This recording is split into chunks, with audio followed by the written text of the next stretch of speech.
Wargamer 101 here, Bruce. I will be your tour guide today in episode 8 of my video after action reports for Gary Grigsby's War in the East. So, it is the 22nd of October, and you can see, oh, that's 1942, by the way. It's turned 71, so I've done 70 turns. This will be the 7th installment here. So, as you can see, General Mud has struck. Um, and up in Finland, nothing has changed, of course. So, we cruise down here just to Leningrad and Novgorod. I don't want to give away too much too soon. So, as you can see, I have been pushing along uh, south of Leningrad. And if I had more troops, I'd probably be a little bit further along. To hold the line on this river, basically. Um, but not a lot of combat is going to happen because of General Mud. Thank you very much, General Mud. You are a bastard. So,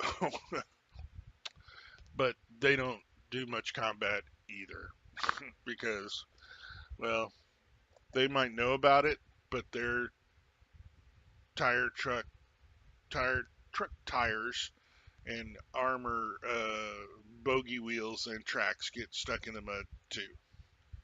So there you go.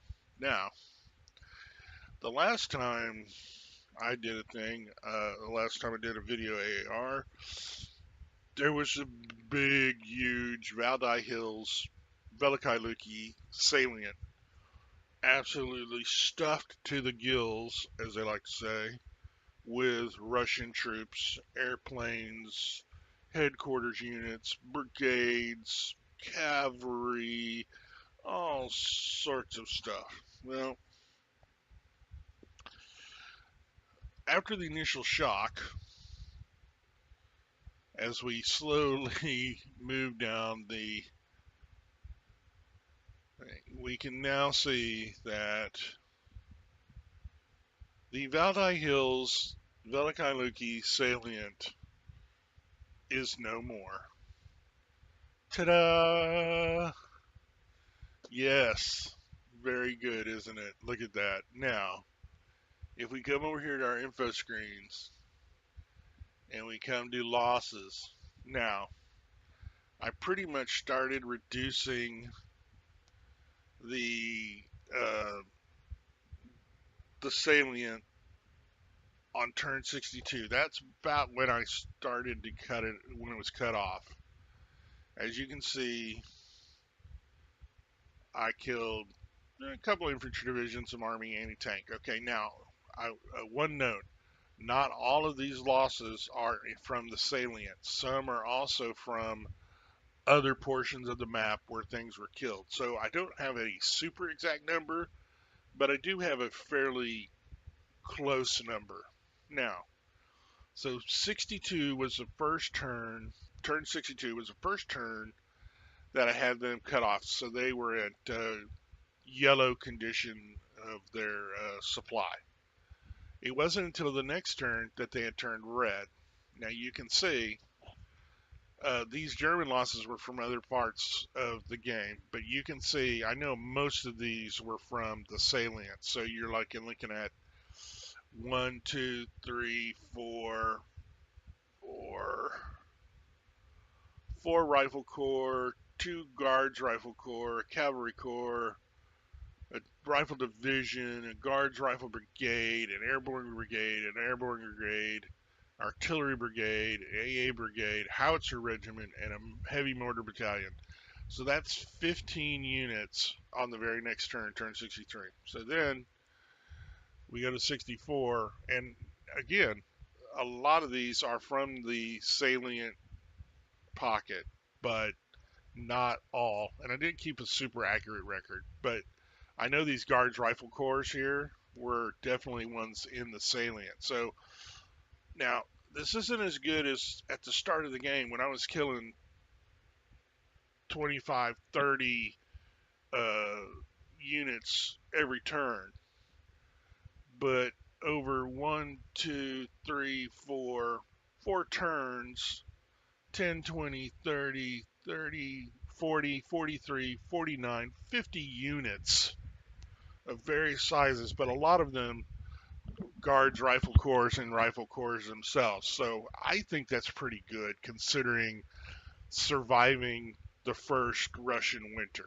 So that was turn 64. Turn 65, lots of rifle corps and other things. And then we ramped down a little bit, um, but you notice that I have killed more, relatively speaking, than I did before, which is fine. It's probably still not enough, but that's okay. Uh, in this game, sometimes you take small victories for what they are. So the one thing that, again, as I said in the last video, things that stagger my mind, that the Soviet losses, almost 2,000,000, oh, it is 2,893,773 men killed. Think about that. That's a lot. That's just a lot. So, so again, like I said, the salient is cleaned up, but you can see he's still trying to push across and push and be annoying. Now, what I've done is for about 4 turns, I went and looked through all of my infantry units, and I had a whole bunch in the south, but I transferred one for one. So one regular infantry unit from up here from 18th Army, okay, uh, all the way up to all the way down or wherever they needed to go for any mountain unit that I could find, okay. And I have now up here.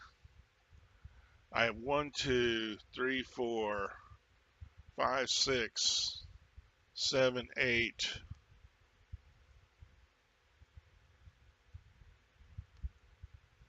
I have 8 mountain divisions that are basically going to start once I get this little knob figured out here, this little intrusion across the river, Poltava here. I'm going to those mountain divisions are going to basically start moving through the Valdai Hills. Okay. Now we what allowed me to seal off the salient was I moved um, Second Panzer Army up there, and with 18th Army on the north side and the Panzer Army on the south side, I was able to cut the salient. 2 turns before mud hit, I basically got all of my armor out and am setting it up over here by Resev. So um, I guess I got lucky, or I got, like I said, what's going to happen soon? Let's see what it is. But then I discovered something in the game. It's funny. Been playing this game a little while, and it's funny how you can still discover things. So I press this button that says Show Event Log, Weather, Forecast, what happened to leaders, arrived units, all sorts of arrived air groups, I mean, it has. There's so much information in this game. I didn't even know this log existed, but now I have an idea when weather is going to end and start. So I guess you learn something new every day, right? Okay, there you go. Now, 16th Army, which is part of Army Group North, is basically going to connect up with 18th Army here, and they're going to move just east as best they can with the help of uh, Second Army here, the small army, Second Army. Second Army is going to be the border unit, so I know what is Army Group North and what is Army Group Center. I like it because it's blue. It's very easy to see. Okay, so now we come over here to Army Group Center, and we have generally, now remember, I was like right here from Reserve and a little bit in line, and the line hasn't moved a lot, but I've moved about 20 or 30 miles uh, on the north side of Vyazma, down here, Vyazma, and to the east of Reserve. Okay, so this whole area has been nothing but a huge just trading attacks back and forth, maybe pushing a hex, maybe doing, it's like back and forth, back and forth. But as you can see, my closest unit, 10, 20, 30, 40, I would say 50 miles from the actual edge of Moscow. Not shabby, I think. And what my idea here is this armor, the 2nd Panzer Army, is going to come north, and that way, um, 9th Army, the infantry army, is going to shift just a little bit and push forward. And I'm hoping maybe I might be able to do some kind of an encirclement or something. I don't know. Now, the beauty of having 2nd Army here, the small army, is if you come over here to map and you take off all the units, okay, but we'll leave in the territory. So, so the brown territory is what the Russians own, and this clearish color, white, is what the Germans own. Now, if you look, and we'll take it off so you can see it better. Zoom in a little bit. See this little blue dotted line? Nothing south of this blue dotted line can attack north, and nothing north of this blue dotted line can attack south. So this 3 hexes can be lightly defended because nothing can attack you, but you have to have something in each of the edge hexes because they can be attacked across, you know, the reservoir here. But once you do that, I mean, that's a natural game map um, defense line that's easier to hold um, because of the restrictions on the map. They can't attack across this rail line that goes across the Volga reservoir. So that means that my south edge of Army Group North can head this way to Torzhok and Vyshny Voloshek. Say that 5 times fast, folks. All right, so let's put our units back on. So yes, I know it's a reach, and I'm talking out of my butt basically. Oh yeah, I'm gonna get there, sure. But that's the idea. You want to cut this road, this rail line, so he has to rail further out to get units up here to Leningrad. Okay, the further he has to rail them, the slower they are going to get to the front. Okay, now we'll come down here. Now here's Vyazma, Smolensk. Now I was closer to Kaluga at one point, but he basically pushed me back. Um, Nothing I really could do about that. Um, he had a lot of good units there, and they were pushing. Okay. Now we come here. Here's Bryansk, and you can see we still well ahead of Bryansk, and this is where he's counterattacked here at Orel. Um, this big glob of units. Um, he's pushed me back because I was closer to Orel. But as you can see, I'm really not that far from Orel on the south side. Because if you come down even further, and this is Army Group, this is 4th Army Group, okay? Look at that. Knocking on the door of Kursk. How's that? I did not expect these infantry to be able to go and really get there, okay?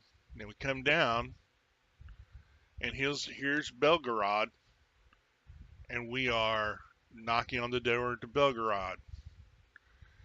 And we are not far from Kharkov. And then we come down to the south and it gets a lot worse. Or better. Depends on how you take it. We took Poltava. Basically, the Romanians, with some German help, very lightly, are basically pushing forward. But this is a tough area right here because he really wants to hold the Dnieper Bend.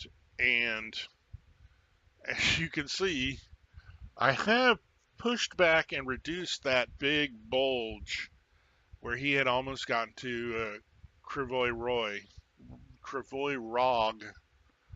He was like 1 hex away from them, but I slowly pushed him back, and so there's that. Now, good news. Been cleaning up the partisans as they happen. I've got plenty of security for that, which is always good.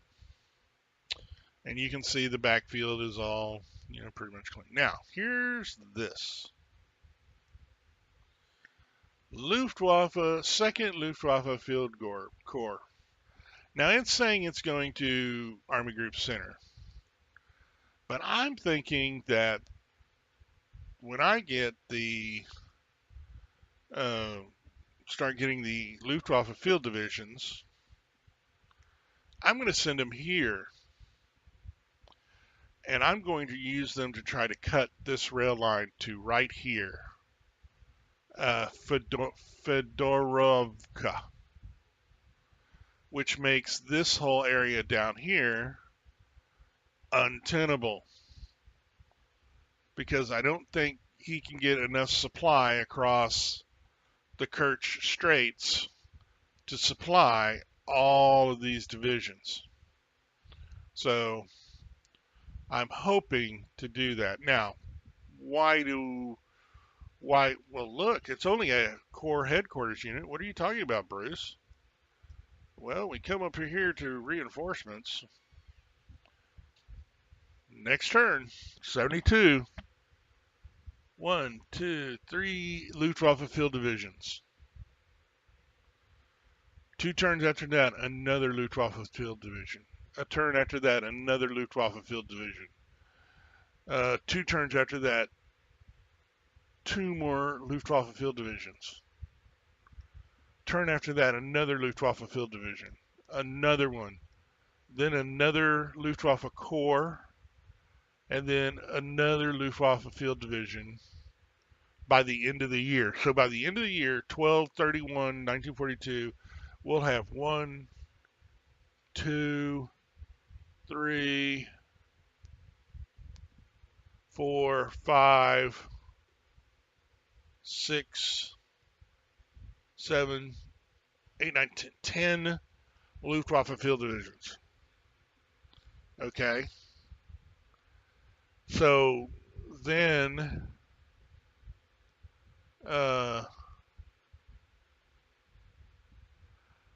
we scroll down a little bit more. We get another one. Okay, on the 14th of 43, 1st January. Then a lot more infantry divisions to help. And when did we get our last? Here's another Luftwaffe field division by April.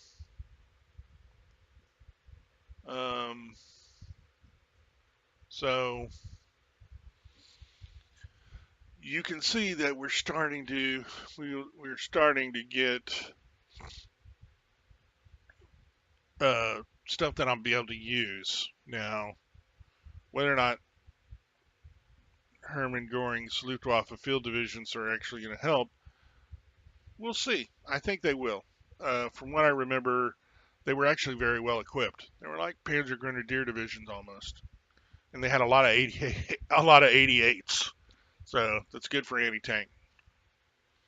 Plus, it'll help the Allies down here, these poor hapless Romanians and poor Italians, and actually give them some support, and also support my 1st Panzer Army down here and take some pressure off of it, so maybe it can be able to maneuver again. Maybe. Uh, like I said, we're going to keep moving forward. I want to try to take Kharkov and of course Belgorod and Kursk, and eventually take Orel here. But I'm going to have to put a couple of those infantry division reinforcements up here so I can extend the line as needed. Now these little Luftwaffe Jaeger regiments here, these little ones right here, they're going to be withdrawn eventually. So I think they're the ones who become the core for the for the Luftwaffe field division. So we'll see what happens. Um, oh, let's go. Let's go here. Okay, here we go. Rail line. Now you can see the rail line has been repaired here through Veliky Luki upwards to the south edge of Army Group North. So only have one break in the cross rail. All the rail is good up here in Leningrad. All the good is all the rail is good. It's all we got. Let's see. We need to work on this rail here for getting to Kursk, but we're still within rail supply, so we're okay there. And if we come back down here to the south, you can see we're railed up just fine. Um, but we do have to kill the partisans because they break the rail lines. They're annoying. So there you go. So let's turn that off. All right. I don't know how long General Mud is going to last. Probably 3 or 4 turns minimum. 4 turns, probably, maybe even 6. Who knows? But that gives you a chance for your units to get uh, updated and stuff like that. And uh, relatively speaking, I don't think I'm doing too bad, but I don't think I'm doing great. Um, which I think to really win this game, you have to do great all the time. Ultimately, I don't think I'm going to win the game, but that's okay. I'm going to stick it out and see how long I can get it before it gets too frustrating or too depressing to move on. So there is that. So here's a better overall top, a further out view. Um, you can see the line, but you definitely can see this Army Group Center is actually, I think, done pretty well considering first winter, mud, blah, blah, blah. Um, uh, so I'm not, can't remember if the Germans took Orel or not. I think they did, but I don't think they got to Tula.